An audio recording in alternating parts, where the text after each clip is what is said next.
Halo Sobat Bola, apa kabar? Semoga semua dalam kondisi Baik, sehat dan bahagia selalu. Amin. Ya, amin. ada kabar kalau Sintayong akan pulang lebih awal dari Spanyol karena akan segera bergabung dengan tim untuk AFF nanti. Bro Betul. Ipung, gimana kabarnya mengenai pulangnya yang lebih cepat dari jadwal semula?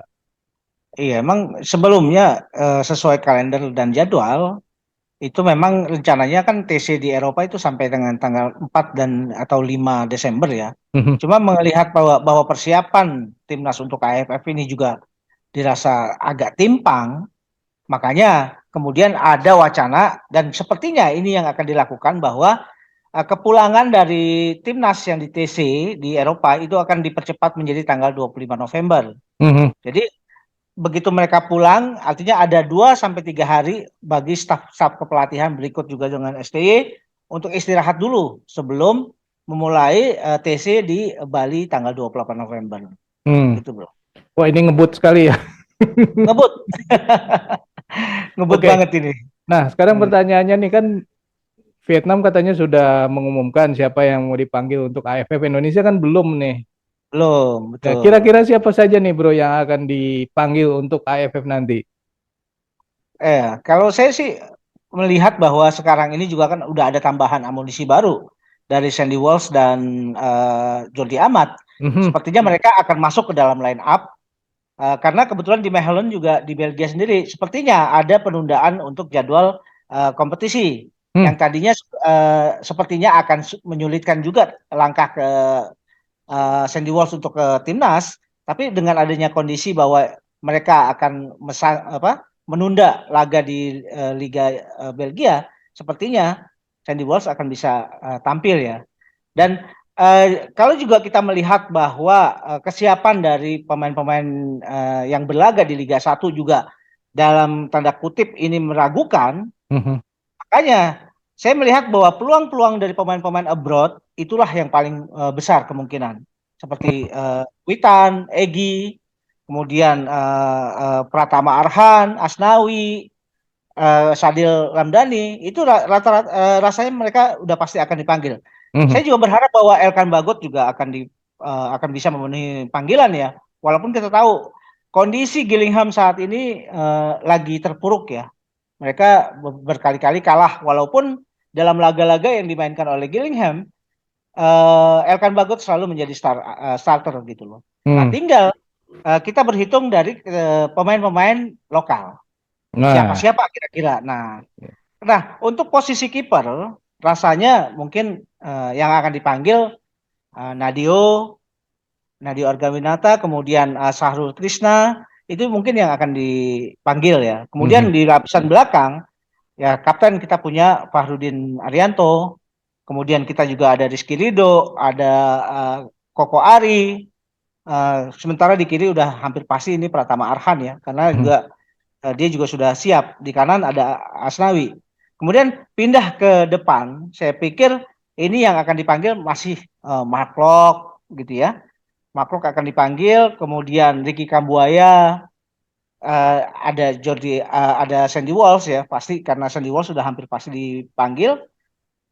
Tinggal mungkin Sahrian Abimanyu dan Marcelino. hmm, Karena Marcelino ini juga ternyata dipanggil juga untuk memenuhi TC di Bali, termasuk hmm, dengan Muhammad Ferrari. hmm, Jadi ada kemungkinan dengan penambahan ada Marcelino Ferdinand yang masuk, Ferrari juga masuk, ada Sandy Walsh, ada Jordi Amat. Rasanya ada nanti perubahan dari yang biasa masuk dalam line up timnas kita mhm.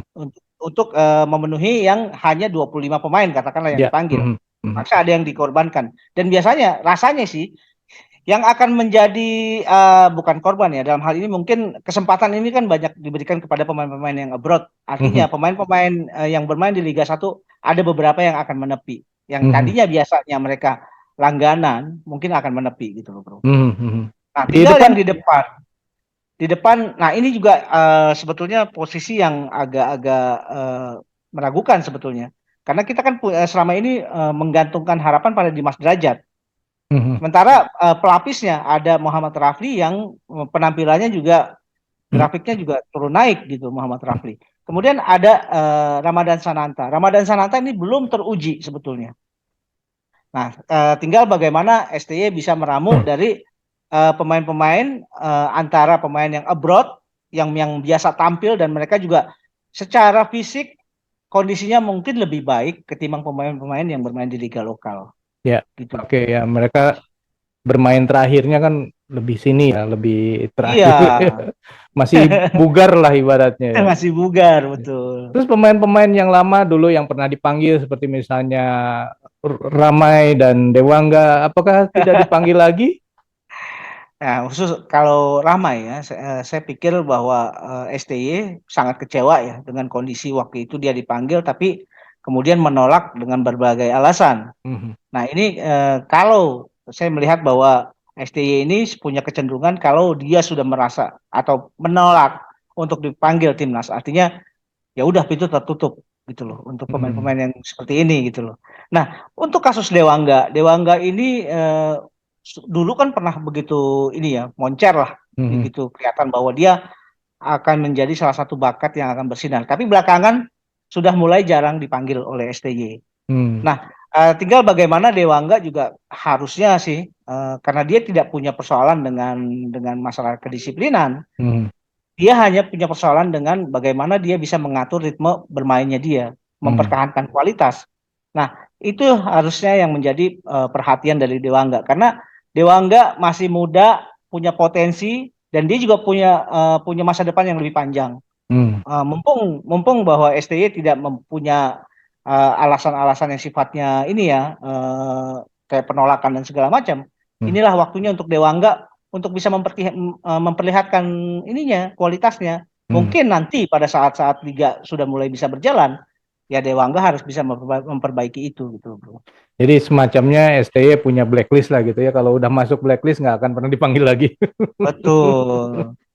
Sepertinya Oke. begitu, bro. Heeh. Oke, itu jadi eh yang kemungkinan dipanggil untuk ke TC di Bali ini kurang lebih sama dengan ketika laga melawan Curaçao ya, kira-kira seperti itu. Ya, hampir sama, bro. Cuma Mhm. memang ada penambahan dua itu aja, Oh Sandy iya, Walsh dan Jordi Amat, gitu, ya. bro. Dan artinya nanti ada yang dua harus menepi dulu ya. Karena ada Betul. dua lagi. Oh iya, jangan lupa ada Ferrari juga ya. Iya benar Ferrari dan oh Ferrari baru Eh, ya, kemarin belum iya, main ya. Ferrari baru.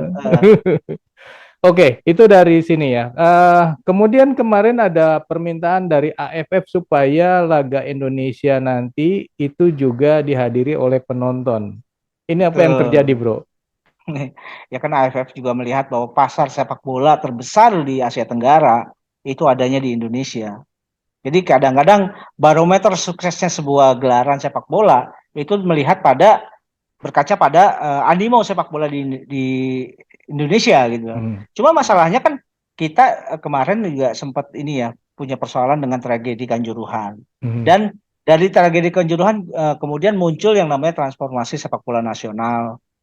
Dari transformasi sepak bola nasional kemudian merujuk dan mengobservasi tingkat kesiapan dari stadion-stadion yang ada di Indonesia, ternyata banyak sekali persoalan gitu loh, Hmm. bro. Artinya kesiapan-kesiapan ini yang tidak dimiliki oleh banyak-banyak stadion-stadion di Indonesia, sehingga kemudian muncul juga bahwa kalau misalkan Indonesia akan menggelar sebuah event dan dihadiri oleh penonton, ada rekomendasi-rekomendasi yang harus dipenuhi, Hmm. gitu loh, bro.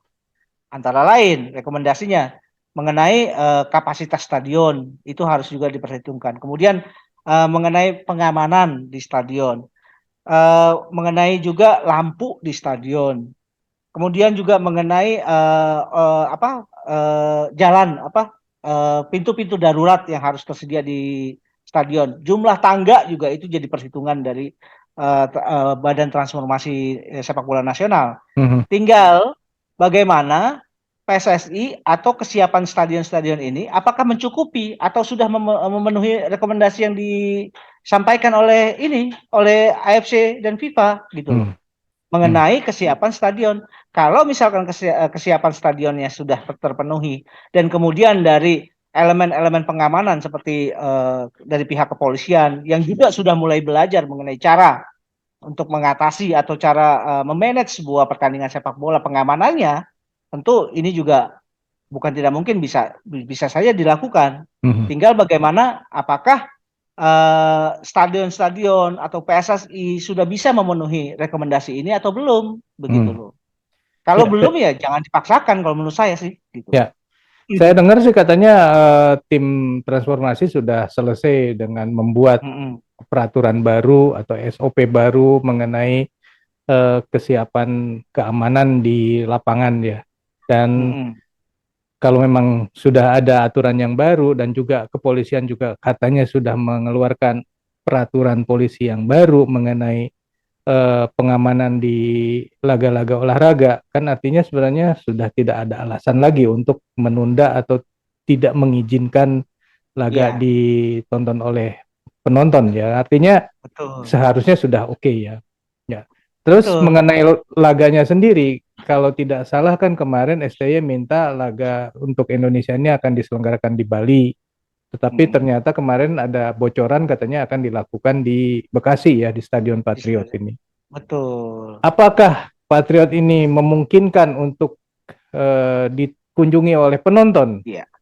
Ini kan berdasarkan informasi yang Bro Eri sampaikan kan itu bagus sekali ya, bahwa kita juga terinformasi bahwa sudah ada langkah maju untuk Mhm, mulai melakukan pembenahan seputar pengamanan safety and security di stadion. mhm, Dan itu juga kan melibatkan dari pihak keamanan, dalam hal ini kepolisian.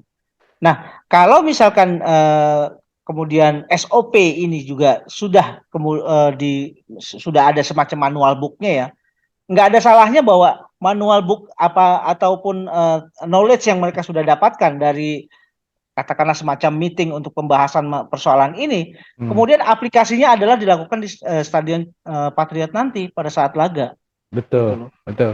Ya Jadi kalau ini, uh-uh, ya kalaupun misalkan belum yakin 100% ya berarti bisa saja kapasitas penonton yang mestinya sekian ribu dipakai cuma 50%-nya saja kan hanya untuk betul, uji coba. Kira-kira seperti betul. itu ya. Saya pikir juga itu penting sekali bahwa apa yang sudah mereka persiapkan itu kan baru pada tataran teori ya, Mhm, teori-teori penerapan safety and security di lapangan. mhm, Nah, event ini di katakanlah di AFF nanti di Stadion Patriot itu adalah sekaligus sebagai prakteknya gitu loh. Praktek dari manual book yang sudah mereka susun mhm, mengenai safety and security. Bro Eri menyampaikan bahwa solusinya misalkan memang belum siap 100%, tidak ada salahnya mencoba dengan penurunan jumlah kapasitas. Itu mhm. juga kan sebagai solusi Ya, gitu. betul. Nah, jadi menggelitik juga ya kalau untuk yang Liga 1 kan bisa juga dicoba. Tapi oke, itu kita Betul, bahas yang lain. betul. Kita fokus dulu ke Betul. AFF. Iya, Nah, oke. Nah, kalau misalnya tadi AFF sudah katakanlah laganya akan ada di mana di Bekasi ya. Kemudian Hmm, kan ada lawan Timor ya, lawan Brunei. ya, Dan konon lapangan yang di Brunei itu tidak memenuhi syarat untuk laga AFF dan harus bermain di Malaysia nantinya, Bro. iya, iya, betul. Ya, kalau bermainnya di Malaysia, saya pikir justru Indonesia diuntungkan, bro. Karena jumlah penduduk Indonesia, warga negara Indonesia di Malaysia itu sangat besar, Oh gitu. iya bener. Jangan jangan jangan jangan kira bahwa eh, pertandingan di Malaysia akan sepi dari penonton Indonesia. Saya pikir tidak, gitu loh. Karena Judulnya banyak sekali. ya, judulnya di eh, rumah di kandangnya Brunei tapi di Malaysia penontonnya banyakkan Indonesia. betul. Saya rasa itu malah menguntungkan Indonesia, bro. Hmm. Gitu. Jadi nanti AFF itu tanggal 23 akan ada di Bekasi melawan Kamboja, kemudian tanggal 26 ada di Malaysia melawan Brunei, kemudian berikutnya di Jakarta melawan Thailand dan Filipina, baru kemudian ke Thailand, ya, Manila ya ya melawan betul, Filipina. Oke, betul. kasusnya masih tetap ya bahwa Indonesia akan lolos keluar dari fase grup dan bisa jadi juara. Ya, saya sih berharap bahwa TC yang nanti akan dipimpin oleh STY itu berjalan dengan efektif, walaupun waktunya, durasinya tidak lama. Hmm. Tapi saya mengharapkan juga bahwa sebelum pertandingan AFF dilangsungkan, nggak ada salahnya kita juga melakukan laga uji coba, gitu. Oke, Hmm. uji cobanya nih kayaknya belum tahu ya dengan siapa. Belum tahu, belum tahu, Ya, bro. Oke, Sobat Bola, itulah obrolan kita mengenai siapa saja yang kira-kira akan dimainkan di AFF nanti. Ya, menurut Sobat sendiri kira-kira siapa saja yang akan dimainkan atau dipilih oleh STY di laga Timnas Indonesia di AFF nanti. Silakan tulis di kolom komentar dan kita akhiri dulu obrolan kita kali ini. Kita lanjut di video yang akan datang. Sampai jumpa. Bye. Thank you, bro.